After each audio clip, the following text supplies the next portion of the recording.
This man you see here has been laying there for the past 3 to 4 hours. We'll get back to why soon, but before we do that, the light you see before you is the ZHIYUN Cinepeer CX100. Now, ZHIYUN reached out, asked if I'd like to try the light out and put it through its paces. That's exactly what I did. Now, during my time and my testing, I quickly learned to love this light and portable light. I loved how bright it was. I loved the built-in battery that allowed me to put it in different situations that I couldn't put bigger lights in. But as I was doing my testing, I quickly learned that I was in for a lot more than I bargained for. Let's go back to the moment where I first came in contact with this tiny portable light. Paul isn't used to having his doorbell ring this early in the morning. He's definitely not used to getting packages, but this is something he's been waiting for. It's the Cinepeer CX100 by ZHIYUN. This thing is tiny. It's gonna be a lot better than carrying around these heavy lights. Definitely gonna save my back. Gonna have me feeling young again. It will be good to be 16 again, you know what I mean? Be careful what you wish for. It may just come true. Man. That's bright, man. Slightly dazed and confused, Paul goes about a plan to put the Cinepeer CX100 through its paces. I could shoot a living room scene, or I could shoot a breakfast scene. Oh. Having to get milk for the 10th time this week wasn't part of his plans. I can't believe I gotta get milk again. And neither was discovering his newfound youth. I have hair.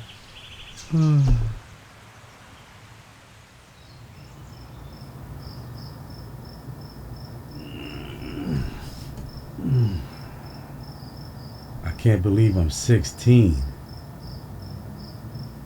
I can't believe I'm 16. I'm gonna party all night long.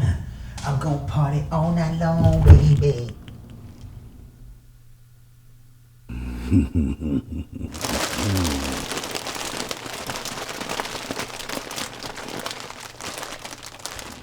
And party he did.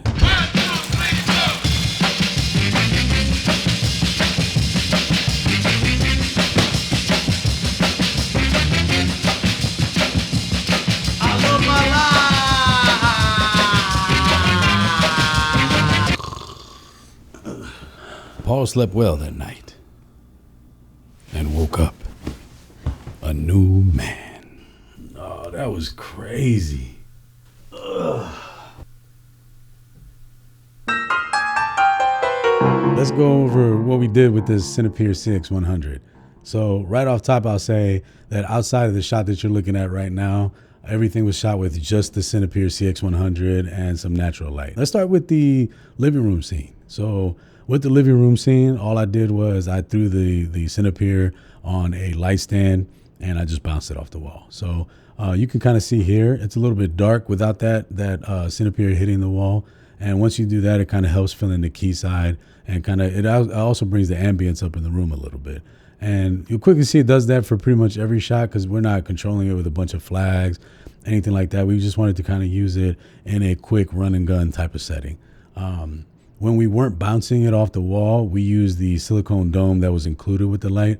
And you can see that here in this dining room scene. We brought the light in, it has the dome on it, and you can kind of see the sliding door. And that's where most of the light was coming in. But, it was still too dark. And on top of it being a little bit dark, all the levels were kind of the same. So once we threw the Cinepeer in there, it kind of brought the key side up a little bit. And it kind of helps with the ambience in the room.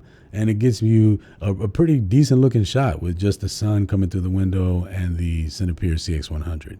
Now in the scene where he was kind of acting crazy, eating all the chips, what we did is we bounced the Cinepeer off the wall again. You can see here how dark it was actually before we did that. All we used was the practicals in the room. It's nighttime in this shot, so there was no natural sunlight coming in anywhere. And once we bounced the Cinepeer CX100 off the wall, it not only brought his key side up so we could see him, it kind of made the whole room bright. Another way that we used the light was there was a scene where he was opening like the cupboard to get the chips. And, you know, we used the Cinepeer CX100 with the silicone dome, but it was still too bright. So I just grabbed this like old shower curtain that I had, and I folded that thing over like 3 or 4 times. I think it was 4 times. And I just put it on top of the light, and it was still super bright. It was still like pushing out some light. But it softened it enough to get the shot that we wanted to get. And I think you can see that here in this shot. So, I mean, again, this is a super, super, super bright light.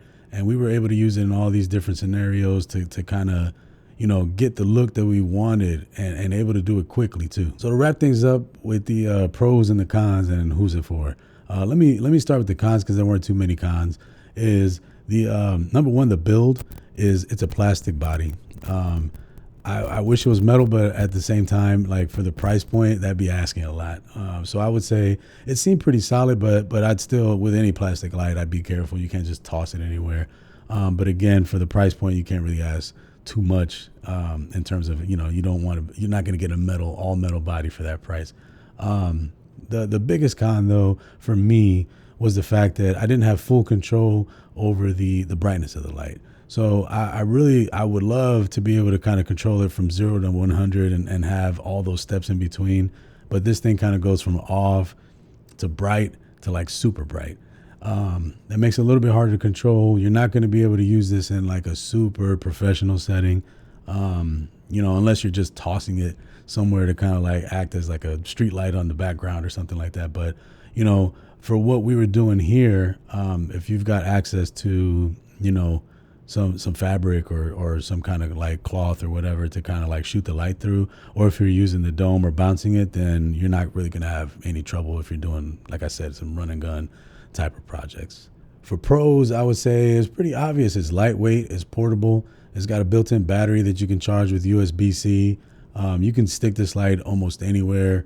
You can use it indoor, you can use it outdoor. And, you know, we've said this, I think I've said this 1,000 times, super, super bright light. So, and it's a pretty affordable light, sub $200 light. So, you know, for the price point, you're getting a lot with the Cinepeer CX100. So again, I want to say thank you to ZHIYUN for sending the light out. If you're interested in the light, I'll have a link down in the description. It'll get you 10% off the light. It'll help me out if you decide to get it. It won't cost you anything extra or anything like that. But again, you know, I had a lot of fun using the light. If you decide to get the light, or if you have any questions or any comments or anything, obviously leave that down in the description so we can go back and forth, talk a little bit. But other than that, I'll check you out in the next one.